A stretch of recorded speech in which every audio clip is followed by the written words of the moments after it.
Here, U sê ons is die lig in hierdie wêreld. As U bid in Johannes 17, Here, sê U, Vader, ek vra nie dat U hulle uit hierdie wêreld sal neem nie, want ons is hier om lig te wees. U vra wel die Vader om ons te beskerm in hierdie wêreld. Here, dis ons voorreg om ook die volgende 40 dae in U teenwoordigheid te wees rondom lig wees. U lig. Wil U ook vanoggend, Here, ons harte ontvanklik maak as ons week 1 aandurf van 40 dae saam met U. Lei ons, Here, deur die Gees na waar U ons wil neem in hierdie 40 dae. En dankie, Here, dat ons weet, U is getrou, ook in hierdie oggend. U wat sê, waar 2 of 3 in my naam saam is, daar is ek in hulle midde. Here, U ry saam met ons hierdie 40 dae. Ook vanoggend, Here, is U hier in ons midde en ons dankie daarvoor. Wees dan nou met ons. Amen.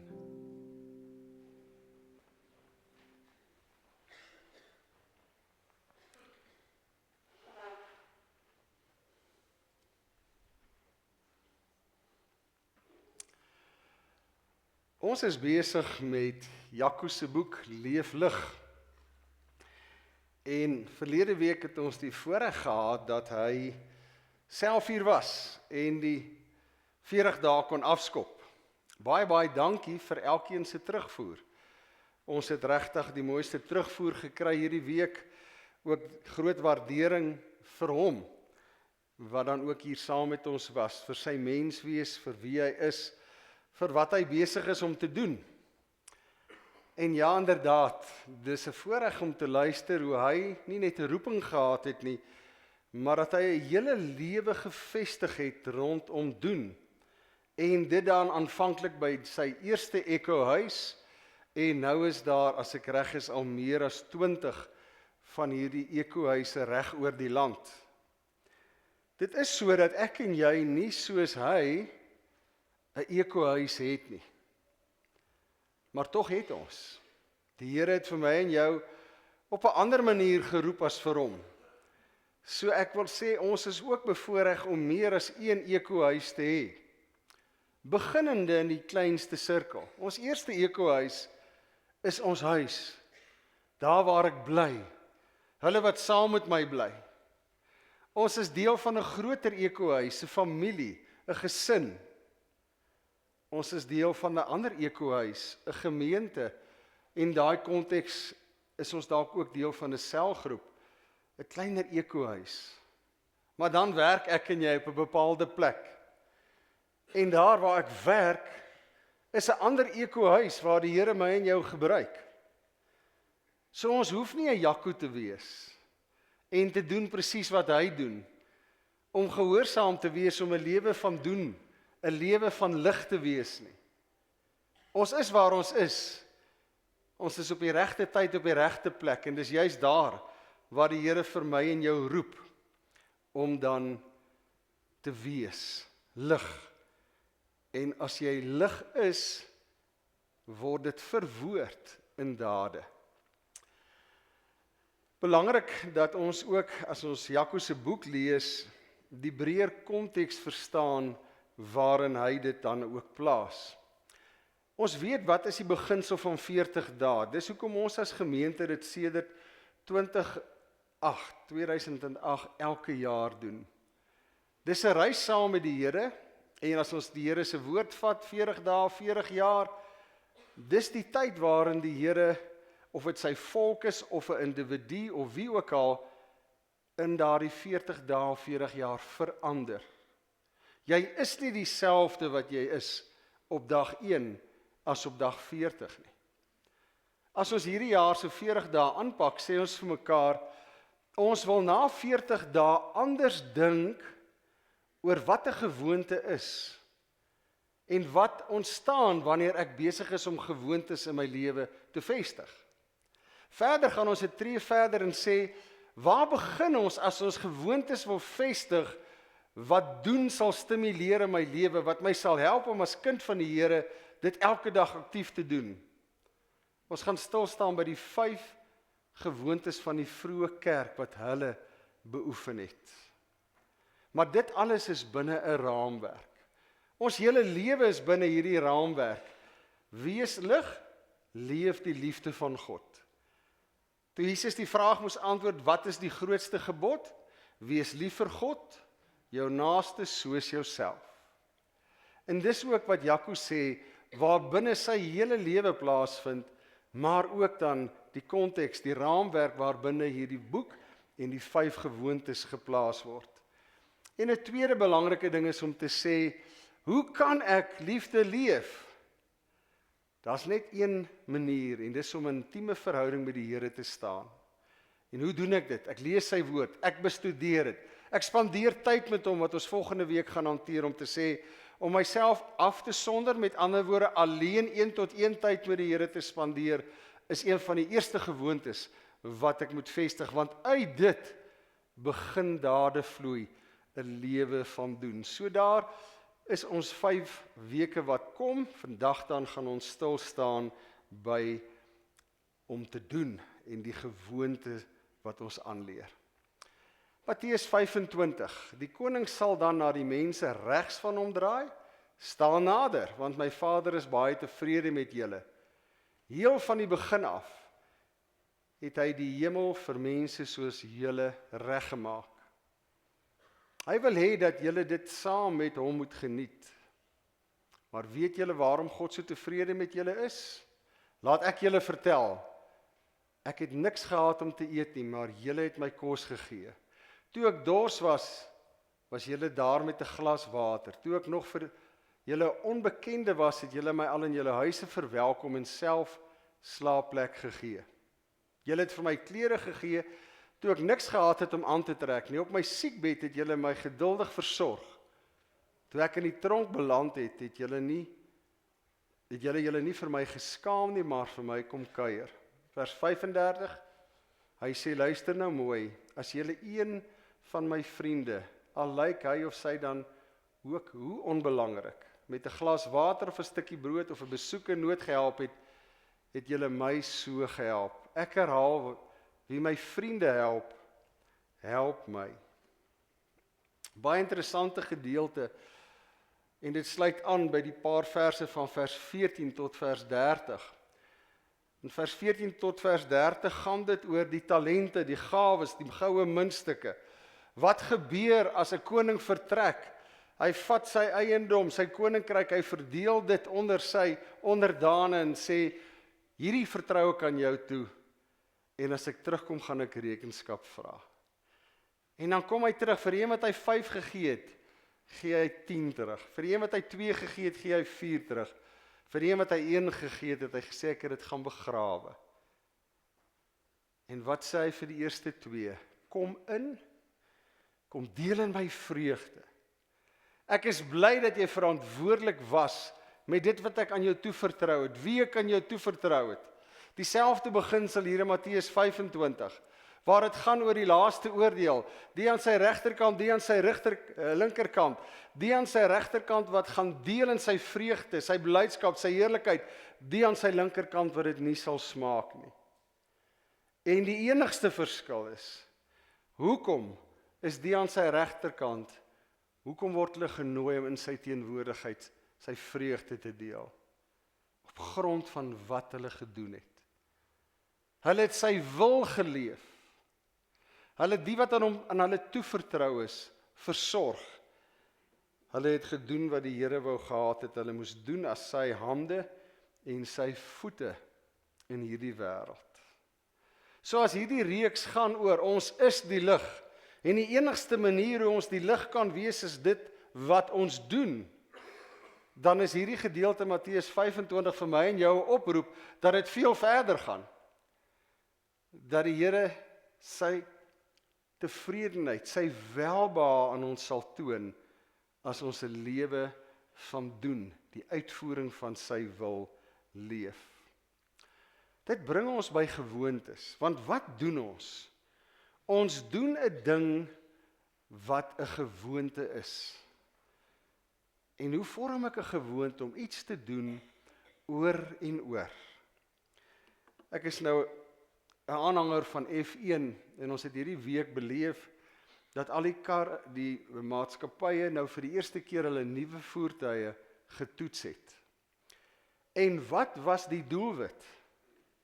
Die doelwit was nie om heel beste tyd in die week aan te teken nie. Die doelwit was om die meeste rondes aan te teken.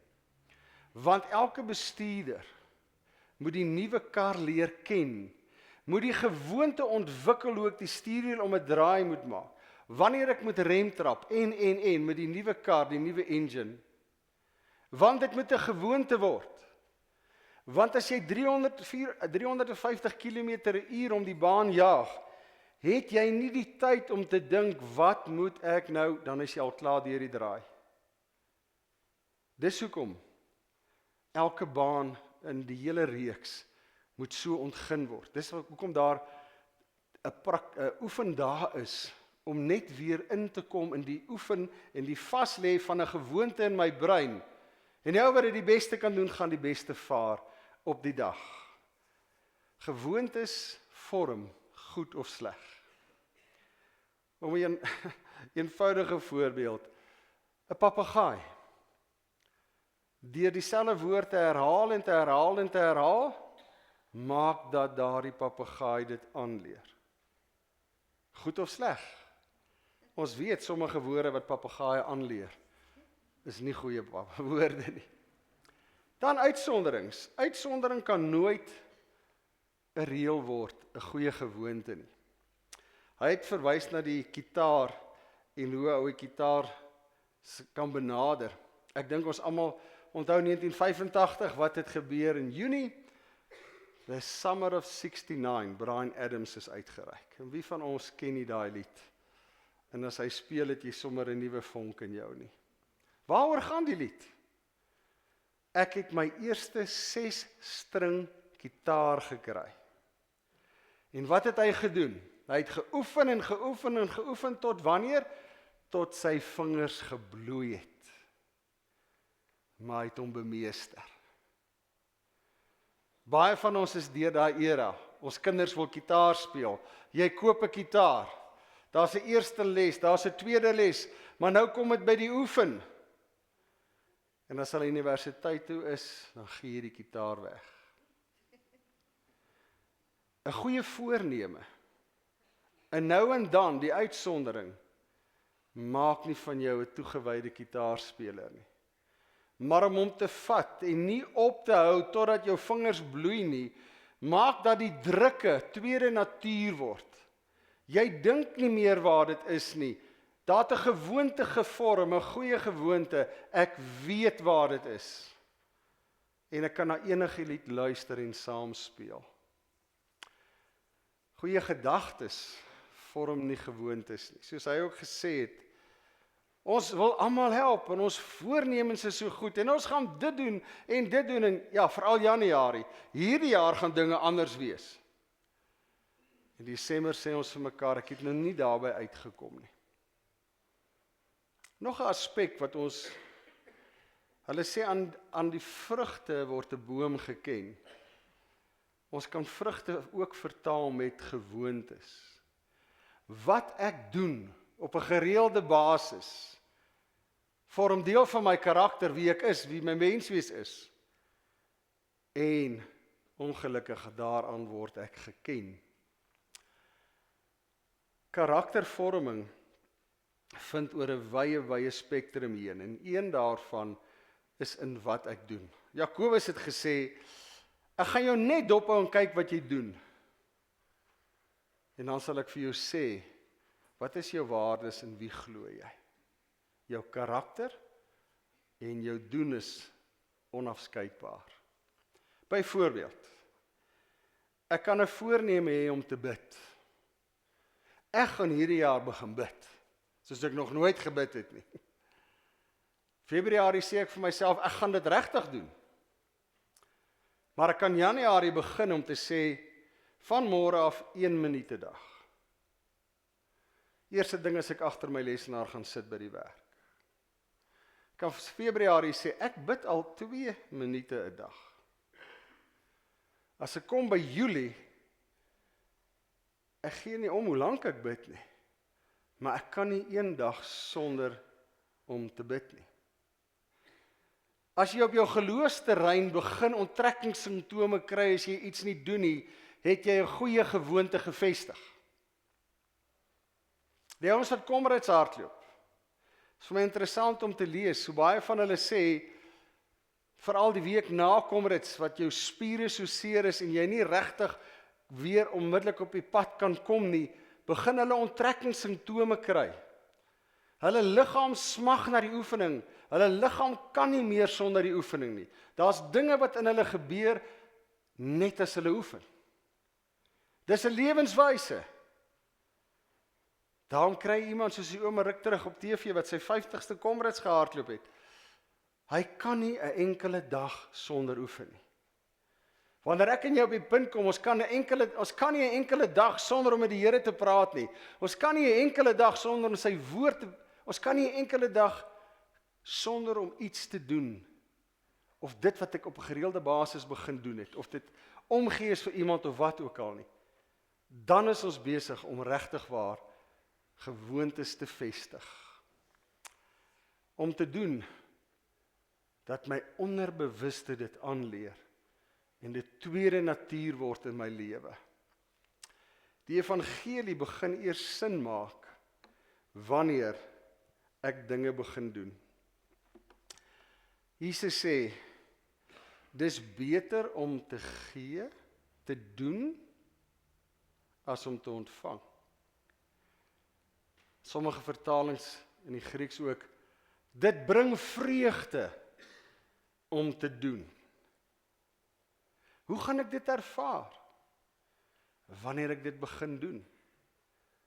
Om dit te lees en te hoor is een ding, om dit aktief te beleef is 'n ander ding. Om op 'n woensdagoggend net saam met die span te gaan wat broodjies gee.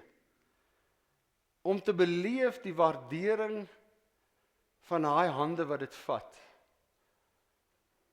Jy kom meer verryk daar weg as wat jy gegaan het.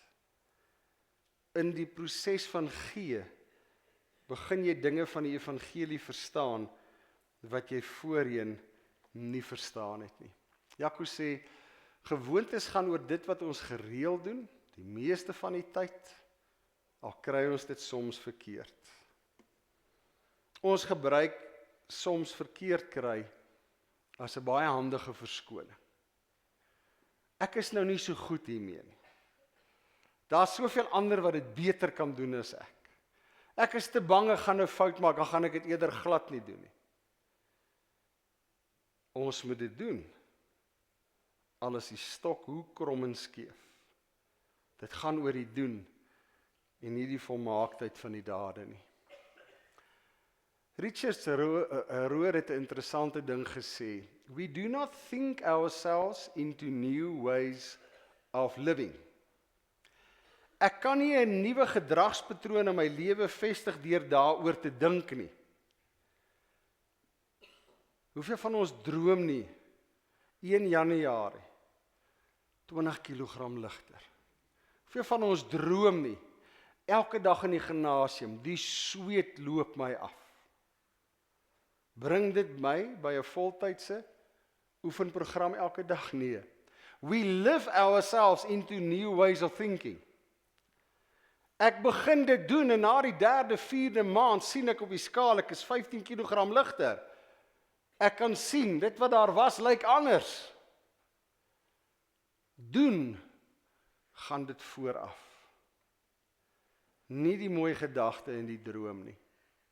Jaco sê, jy kon dalk met hierdie uitsonderings belangrike lesse geleer het, maar jou karakter word nie gebou deur dinge wat jy nou en dan doen, of wat jy al voorheen gedoen het nie. Dit word gebou deur die dinge wat ek en jy die meeste van die tyd doen. Ja, 1978, het ek 80 kilogram geweeg. Weet jy, 1978 is daar iewerste 21 kilometer was het ek om gaan hardloop.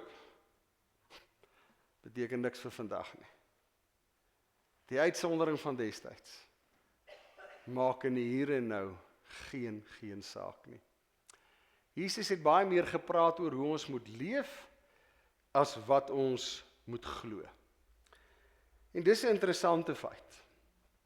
As 'n ou, en dis Jaco se uitdaging vir ons, en ek hoop ons elkeen kan daai uitdaging aanvaar, om na ons met hierdie 40 dae klaar is, die 4 evangelies te vat, in diepte, en dit wat Jesus gedoen en gesê het te gaan ontleed, gaan ons agterkom. Hy het weinig gesê oor wat ons moet glo. Hy het heeltyd gepraat oor wat ek en jy as sy kinders moet doen om lig in die wêreld te wees, om in hierdie wêreld die donkerte te verdryf. Matteus 7. Ek het julle nou baie dinge oor God geleer. As julle my woorde ter harte neem en dit doen, tree julle reg op. Dan is julle lewens op 'n stewige fondament gebou. Wanneer die reëns en die storms oor julle losbreek, sal julle lewenshuis nooit in mekaar stort nie. Want julle lewens is gebou op die rots wat nooit kan pad gee nie. Aan die ander kant, as julle my woorde hoor en dit nie doen nie, is julle regtig dom. Dan is julle lewens op 'n hoop sand gebou. As ons in hierdie 40 dae gaan stil staan rondom doen, het Jaco reeds verlede week vir ons gesê, gaan hy deur die boek op ons tone trap. En dan moet ons aanvaar. Die konteks van Matteus 7 en 25 wat ons mee begin het, die eerste skrifgedeelte is, dis baie duidelik. Ek en jy kan 'n huis op rots hê, of ons kan 'n huis op sand hê. Die verskil is of ons doen wat hy sê of nie. Duideliker kan hy nie sê, wanneer julle lewens, aan die ander kant, as julle my woorde hoor en dit nie doen nie, is julle dom. Dan is julle lewens op 'n hoop sand gebou. En dis waarom hierdie 40 dae in 'n sekere sin nog belangriker is, dat ek en jy net weer ons huis op die rots kry. 1 Johannes 3, die King James sê dit so mooi. My little children, ek en jy, let us not love in word. Ons is so maklik om met die mond liefde te dra. Hy sê neither the tongue, but in deed and in truth. Sê dit in dade. Praat in dade. Kommunikeer in wat jy doen. Is Rahab die prostituut nie ook vrygespreek op grond van wat sy gedoen het, toe sy die verkenners weggesteek het? Dis nie op grond van haar geloof nie, maar wat het sy gedoen? Sy het 'n Jesus hart gehad. Al was sy nie in daai stadium sy kind nie. Sy het nood gesien en sy het gedoen op grond van wat sy gedoen het. Hoe vestig ek die regte gewoontes? Ek daag op en ek begin doen. Hoe baie keer sien 'n mens nie by 'n ongelukstoneel hoe baie mense opgedaag het nie. Veral as 'n ongeluk net so pas gebeur het. Maar hoeveel mense doen? Baie min. Baie van hierdie tonele sien 'n ou op YouTube van 'n voertuig wat die vlammetjies begin uitkom. En daar staan 'n skare mense. Maar niemand doen nie, hulle het almal opgedaag, maar hulle doen nie. Tot 1 of 2 vorentoe hardloop. En daardie persoon of persone uit die wrak uitkry. En die volgende oomblik, dan is dit net een vlamme hel. Dit help nie ons daag op en ons doen nie. Ook as kinders van die Here. Dit help nie ons daag op in 'n situasie, maar ons doen nie iets om die situasie aan te spreek nie. En wanneer vorm 'n gewoonte? Wanneer ek dit oor en oor en oor doen. Wanneer ek by die werk bekend staan as dis die doener daai. Dis nie die een wat die planne maak nie. Dis nie die een wat altyd gesels oor die goed nie. Daai ene doen. As hier 'n krisis is, hy of sy is eerste hier. En hulle doen. Nie altyd reg nie. Maar hulle is in een ding getrou. Hulle daag op en hulle doen.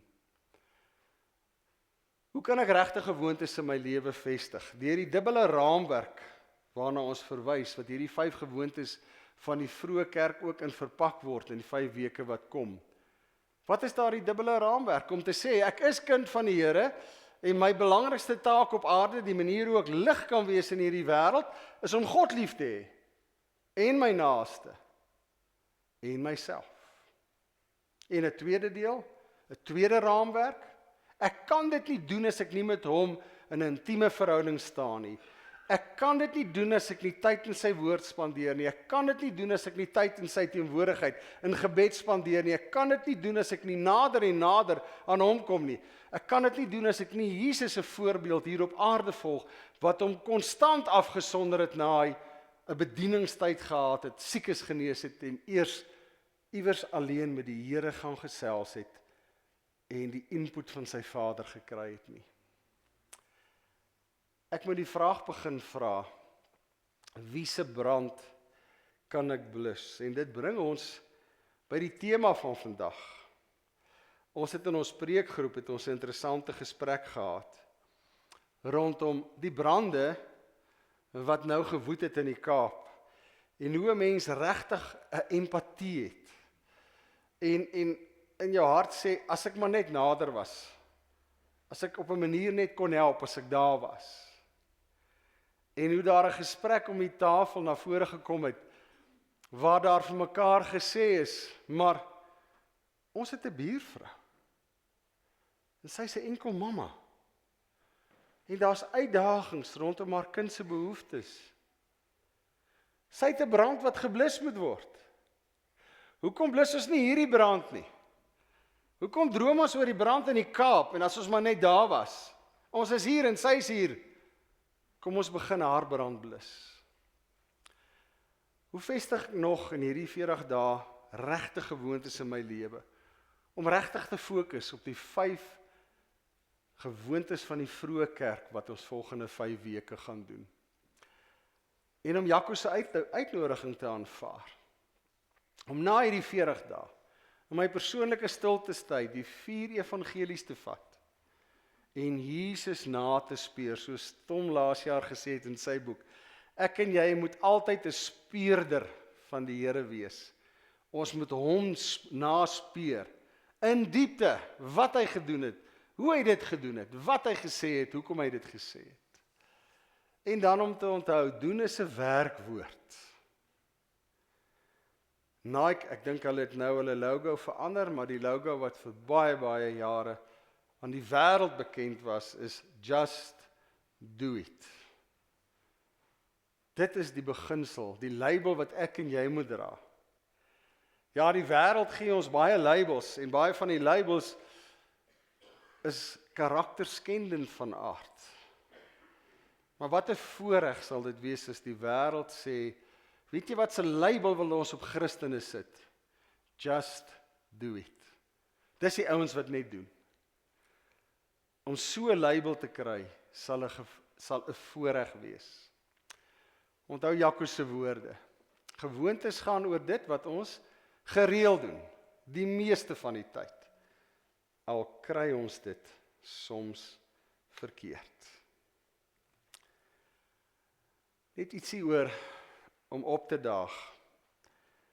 Dit is soms my voorreg om by een van ons skole te kom, wat suiwer gerig is op kinders met spesiale behoeftes. So baie van die kinders word aangery met rolstoele en enige iets wat hulle nodig het, omdat hulle 'n gestremdheid rondom mobiliteit het, die meeste. So daar is 'n aflaai plek. Maar daar's ouens wat opdaag elke dag om wat te doen? Net te help om die rolstoele uit te haal, hulle aan mekaar te sit, daai kind uit te tel en in die rolstoel te sit. Daar's daar ander ouens wat opdaag elke dag om hulle klas toe te vat. Dis 'n plek waar ek en jy as ons die tyd het net kan opdaag. Maar die geheim lê om elke dag op te daag. Want die behoefte is elke skooldag, nie elke tweede week nie. 'n Klomp dinge in die evangelie maak eers sin as jy dit leef. Nie as jy dit dink nie, maar wanneer jy dit doen. Die gelykenis van barmhartige Samaritaan. Iemand wat iemand help, wat kom uit twee kringe wat mekaar haat, wat nie eers mekaar se mens wees wil aanvaar nie. Om iets te doen vir iemand wat jy of natuurlik nie van hou nie, of om watter rede ook nie al van hou nie, maar om te begin en iets vir daardie persoon te doen. Om daardie ding te ervaar wat in die evangelie staan. As lig is jy geroep om ook die barmhartige Samaritaan te wees. Die een wat selfs aan die mees gehate een wat jou beskou as niks te doen. We decided to stop complaining about the church we saw and we set out our hearts on becoming the church we dreamed of. Ek dink dit het ons verlede week baie keer uit Jaco se mond gehoor.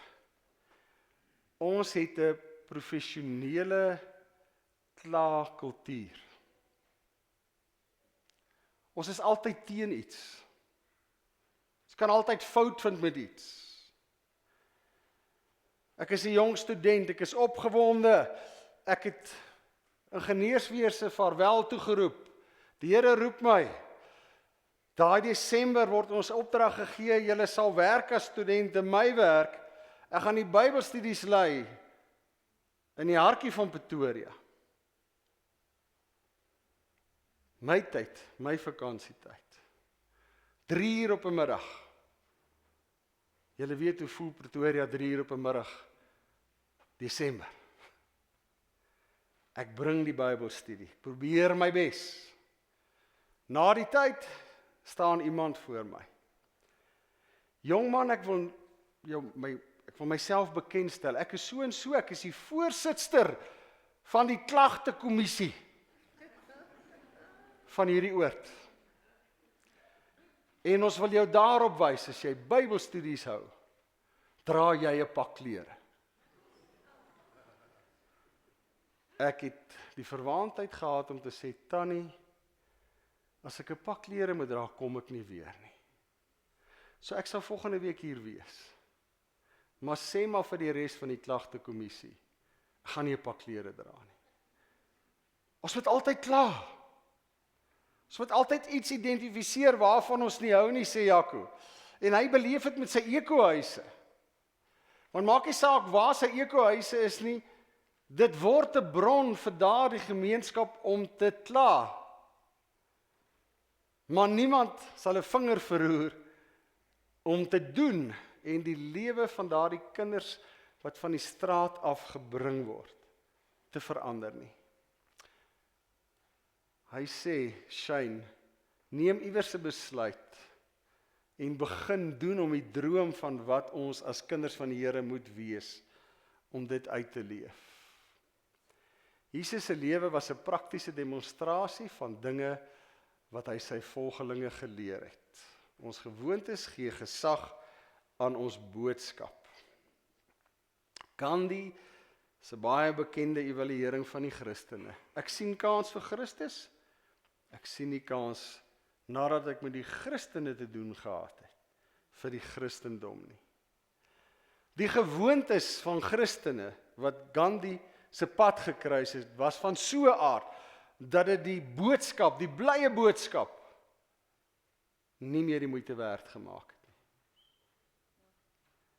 En dis my en jou verantwoordelikheid as ligdraers, dat ons die boodskap so inhoud gee, dat daar gesag kom aan die boodskap, nie aan my en jou nie, aan dit wat ons verteenwoordig, hy wat ons verteenwoordig, wat in wat ons doen, aan hierdie wêreld bekend gestel word. Wat keer my om goeie gewoontes te vestig? En soos Jakob wil ek sê, as ons hieroor gesels, gaan ons op mekaar se tone trap, en ek vra by voorbaat om verskoning. Ons vermy community. Ons wil nie betrokke raak nie. Iemand kan 5 tree voor my homself of haarself te pletter val, en ek sal moeite doen om hulle te vermy. Ek sal in die winkelrakke stap, en iemand laat val iets. Ek sal daai persoon aankyk of hulle melaatsheid het, asof so iets nie met my kan gebeur nie. Ek sal nie moeite doen en iewers 'n mop gaan kry en hulle help om hulle verleentheid te werk. Of net langs hulle te gaan staan en sê, weet jy, dit het my al baie oorgekom. Hierdie is niks nie. Ons het 'n geneigtheid om community, gemeenskap met ander te vermy. Dis 'n gewoonte wat gevestig het oor baie jare in ons kultuur en ons tradisie. My gemak is onaantastbaar. Om my uit my gemakstoel te kry, gaan waarskynlik 'n atoombom verg. Ek kom nie uit my gemaksone nie. Jakob sê 'n interessante ding. In 'n gemakstoel, in 'n gemaksone, vind geen groei plaas nie. Ander kan dit doen. My tyd is verby. Ons sit met 2 uiteenlopende groeperinge. Ek beleef dit al vir 35 jaar. Ons het die jonger groep wat sê, nee, ons het baie ouer mense. Hulle het die ervaring, hulle kan doen. Ons het 'n groot groep ouer mense. Wie ons het baie jong mense. Dis hulle tyd om te doen. My tyd om te doen is verby. Ons pasiebol. Om te doen is nie gekoppel aan 'n ouderdomsfase nie. Dit is nie om te kyk wie anders kan dit doen buiten myself nie. Jou brand is joune, my brand is myne. Jammer om te hoor van jou probleme. Ek het my eie. Ek sorteer myne uit, jy sorteer joune uit. Kan nie my oorlosie inruil vir tyd nie. Ons almal kla oor die oorlosie. Maar niemand van ons het die guts, en dankie vir Hein wat dit laasweek in die Lapa gesê het. Kom ons ry die ding in. Elke jaar met 40 dae vra ek, asseblief haal julle oorlosies af. Moenie met hom kerk toe kom nie. Ons gaan waarskynlik nie in 'n uur klaar kry nie. En ek weet as dit oor 'n uur gaan. Maar dis nie nodig om hom te skit of wat nie. Los hom by die huis. Kom ons probeer vir 6 weke dit wat ons in hierdie boek het om te hanteer op die tafel te kry. Tradisie.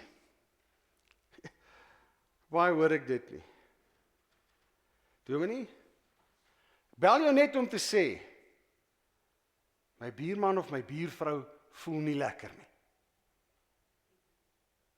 Sal jy hulle besoek, gaan bid vir hulle. En ek gee nie om nie. Dis jou buurman, dis jou buurvrou. Dis waar jou lig moet skyn. As hulle op pad is hospitaal toe, bel my, ek gaan besoek hulle graag. Maar daar in hulle huis, dis jou primêre verantwoordelikheid. Jy's net soveel lig as wat ek is. Maar wat is ons tradisie? Die gemeente is 'n kudde. Die dominee, ek en Bram is die herders. Ons is die ouens wat doen. Die kudde is die ouens wat gevoer moet word. Vir baie jare was dit die model waarvolgens ons kerk gefunksioneer het. Maar dis nie Bybels nie. Ek is nie bekwaam genoeg nie. Nee, ek kan nie vir hulle bid nie. Elkeen van ons is kind van die Here. Daar's nie super Christene nie. My gebed dra nie meer gesag as jou gebed nie. Wat vra dit? Ek klop aan die deur, buurvrou, ek kom vir jou bid. Ek het vir jou 'n koppie tee kom maak, wat ook al. Kan die kommitment nakom nie. Hoe baie keer kry jy daai, okay, ek sal, maar dit kom nooit by doen nie. Commitment word net nie gehou nie. Seisoene van my lewe, ons het reeds iets daaroor gesê. Wat saam met seisoene verander is die aard en die karakter van my ekohuis en wat ek daar kan doen. As ek 'n mamma en 'n pappa is en ek is deel van 'n selgroep waar daar 10 kindertjies is, nie skoolgaande ouderdom, is my doen anders as wat ek 85 is en in 'n halfdriehoort woon. En al my bure van dieselfde ouderdom. So die seisoen van my lewe, al wat dit sê is, ek moet 'n ander manier van doen aanleer. Want die ekohuis waarin ek my bevind, lyk anders. My gesin van herkoms. Dit is so. Ek kan binne, dink 71 dae gedrag aanleer. As ek vir 18, 20, 25 jaar in 'n huis groot geword het, het ek nie net die gedrag en die gewoontes van die huis aangeleer nie. Dis deel van my DNA, dis ingeprent. As ons as huisgesin die beleid gehad het, jy praat nie met die bure nie, jy kyk nie na die bure nie, jy help nie bure nie, gaan dit in my DNA wees. En moet ek dit begin verander? As ek nie 'n plan het om anders te leef nie, sal alles dieselfde bly. 'n Voorneme om te verander is nie genoeg nie. A goal without a plan is just a wish. En baie keer is dit wat in ons harte leef, hierdie wish, hierdie droom, hierdie voorneme. Maar sonder 'n plan, 'n uitvoerbare plan en die begin om dit te doen, gaan dit net dit bly. Wat kan goeie gewoontes word? Hoe kry ek dit reg? Deur die klein dingetjies te begin doen. Groet die kassier, die karwag, die petroljoggie, wie ook al. Een van ons kollegas in die ring vertel dat sy besoek net sekere winkelsentrums en sy parkeer waar 'n sekere karwag staan. Sy ken hom by die naam, sy ken sy gesin, sy ken alles van daai persoon en oor tyd het daai persoon ook van haar leer ken. Een van ons sissies doen dieselfde. So as sy daar stop, dan vra hy, en hoe gaan dit met die kinders? En hy noem hulle op die naam. En het jy Sondag weer dit by die kerk gedoen? Klein treetjies, doelbewus. Glimlag vir vreemdelinge, het jy dit al beleef? Marianne is lief om dit te doen. As ons verby iemand stap of verby iemand ry, dan waai sy. Verstomming, party ons gooi die kar om. Hoekom sal 'n vreemdeling my groet? En dan die huispak. Ek is lief om dit te doen. Almal staan mos daar. Sê ek, môre. Maar begin klein treetjies gee, konsekwent. Respekteer mekaar se menswaardigheid. Dit het ek geleer by Marianne. Die wese van haar werk is, sy moet by hekke ingaan om haar aflewerings te doen. Keer op keer op keer, 15, 20 keer 'n dag. Ek gaan na in soms. Dan word die boek vir my gegee, moet my lisensie gee, nie vir haar nie. Hoekom nie? As sy uitry, stop sy eers.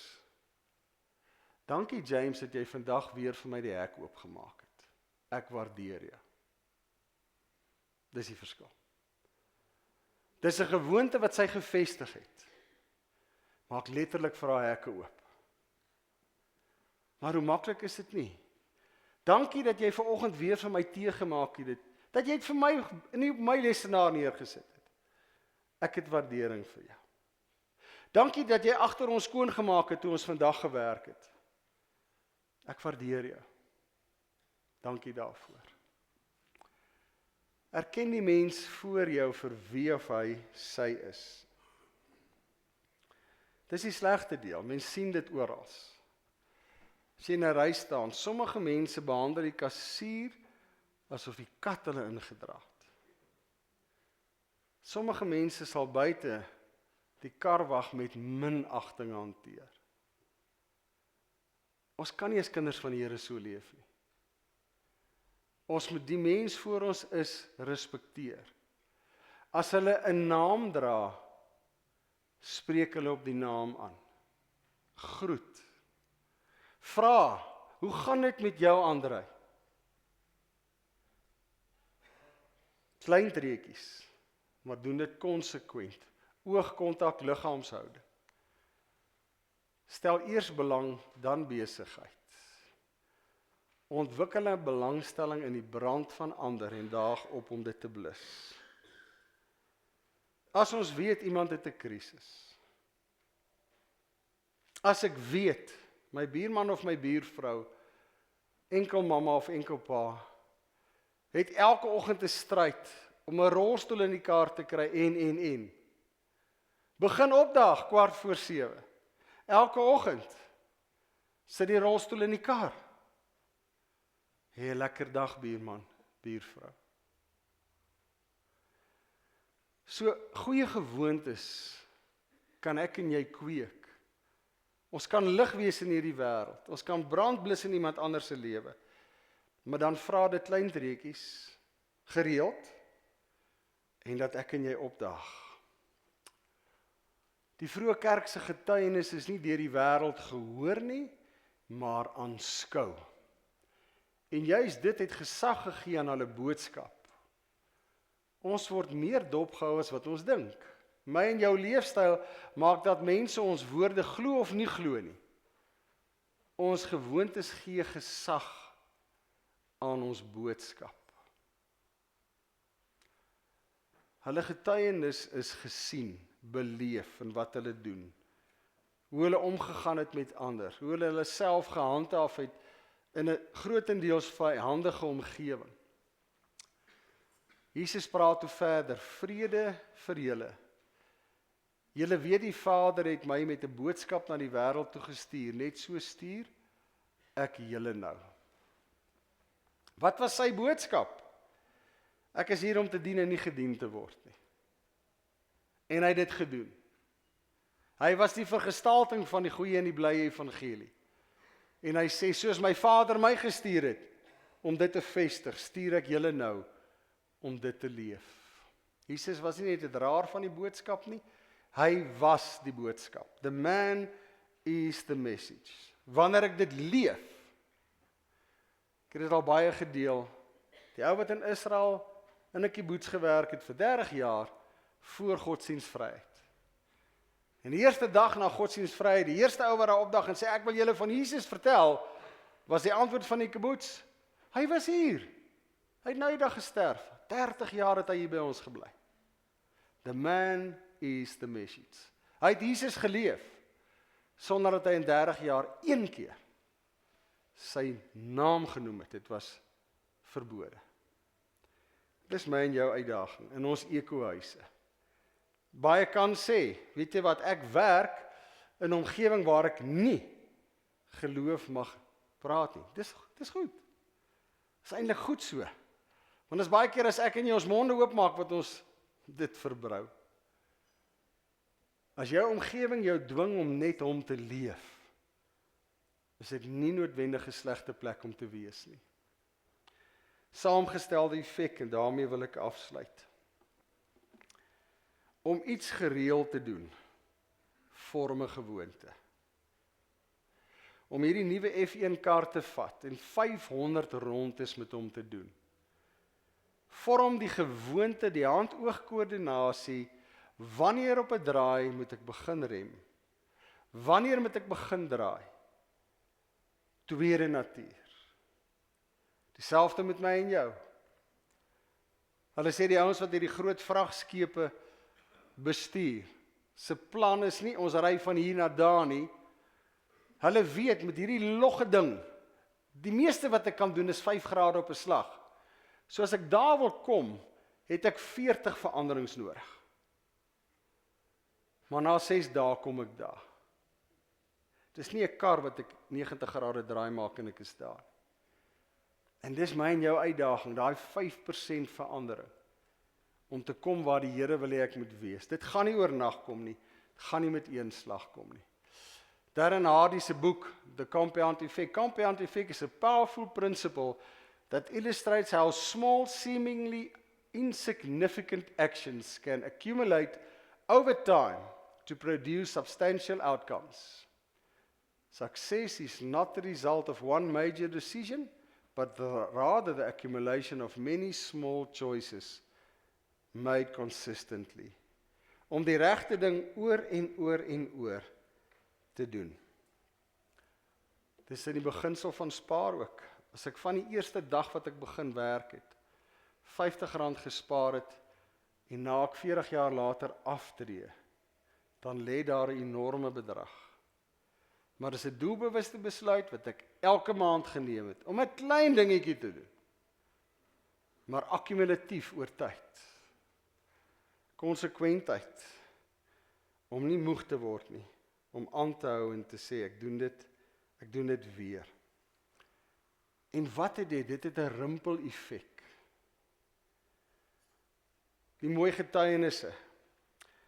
Daar is 'n 40 dae program vir persone in 'n huwelik.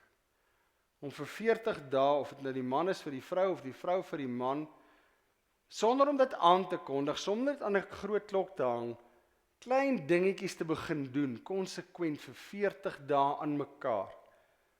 En dan die terugvoer, hoe hierdie verhouding verander het oor 40 dae, sonder dat daar iets gekommunikeer is, slegs deur te doen. En dis wat ek en jy kan doen. Ons kan 'n rimpel-effek hê. Ek kan begin, kan die evangelies analiseer, ek kan agterkom wat Jesus nou vir my sê in my ekkohuis van my huisgesin, waar ek ervaar verhoudingsonderspanning is. En ek kan dit begin doen, klein treetjies op 'n slag. En 'n jaar van nou af, maar wat het gebeur met ons? Iets het gebeur. Ons lyk anders, ons funksioneer anders. Terwyl ek in myself begin het. En daai rimpel-effek soos 'n klip in die water. En dan hê 'n langtermynperspektief. Ek wil lig wees, tot ek my kop die dag neerlê. Ek wil nie net lig wees in hierdie 40 dae nie. Dis deel van my DNA. En ek wil die spreekwoordelike maatemmer wat op my lig is, wat ek soms self daar plaas, wil ek nou afhaal. En ek wil die verantwoordelikheid aanvaar om te sê, ek kan lig wees, 24 ure 'n dag, waar ek ook al is, deur die genade van die Here. Die vraag vanoggend, is jy bereid om lig van Jesus se boodskap te wees in jou eie ekkohuis? Dan moet jy die vraag antwoord, waar is my ekkohuise? Waar gebruik die Here my op die oomblik? Is ek deel van 'n klas op skool? Is ek deel van 'n kantoor iewers in 'n groot gebou? Is ek 'n inwoner van 'n aftreeoord? Bly ek in 'n straat waar bure geen kontak met mekaar het nie? So kan ons aanhou.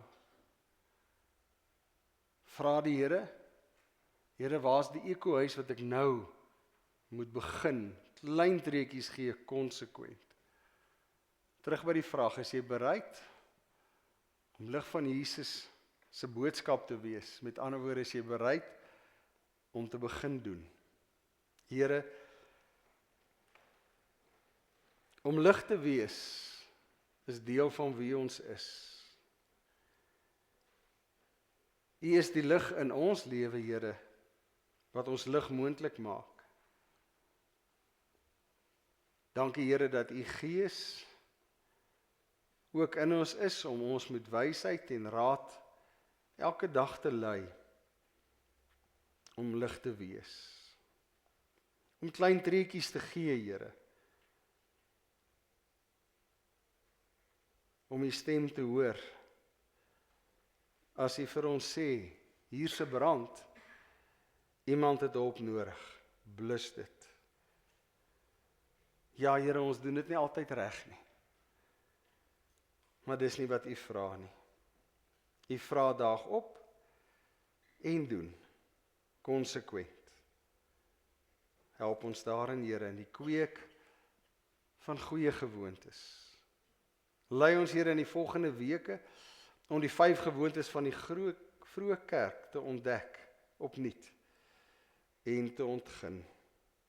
Maar Here, ook vanoggend, as ek tot die besef gekom het, daar's gewoontes in my lewe, of dit kom via my gesin, of dit kom via tradisie, gebruike, as ek gewoontes, Here, moet afleer. Help my om hulle te identifiseer, en lei my op die pad, Here, om dit af te leer. In Jesus naam. Amen.